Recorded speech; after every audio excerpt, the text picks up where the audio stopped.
যার ছায়া মারানো আপনার ধর্মে নিষিদ্ধ, আর রাতের গভীরে যাকে বস্তি থেকে তুলে আনতে পাইক বরকন্দাজ পাঠান আপনি, আর সুসজ্জিত বিছানায় যার জন্য অপেক্ষায় অধীন হয় আপনার রাজকীয় লাম্পট্য, আমি সেই মেয়ে। আমি সেই মেয়ে, আসামের চা বাগানে ঝুপড়ি কামিন বস্তি থেকে যাকে আপনি নিয়ে যেতে চান সাহেবী বাংলোয়, মধ্যরাতে ফায়ার প্লেসের ঝলসে ওঠা আলোয় মোদির চোখে দেখতে চান যার অনাবৃত শরীর, আমি সেই মেয়ে। রাজস্থানের শুকনো উঠোন থেকে পিপাসার জল আনতে যাকে আপনি পাঠিয়ে দেন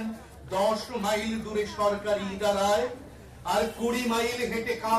কান্ত বিধ্বস্ত যে রমণী ঘোড়া কাঁখে ঘরে ফিরলেই যাকে বসিয়ে দেন চুলার আগুনের সামনে আপনার রুটি বানাতে, আমি সেই মেয়ে। আমি সেই মেয়ে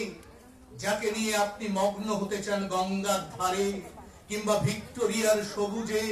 কিংবা সিনেমা হলের নীল অন্ধকারে, যার চোখে আপনি এঁকে দিতে চান ঝুটা স্বপ্নের কাজল আর ফুরিয়ে যাওয়া সিগারেটের প্যাকেটের মতো, যাকে পথের পাশে ছুঁড়ে ফেলে আপনার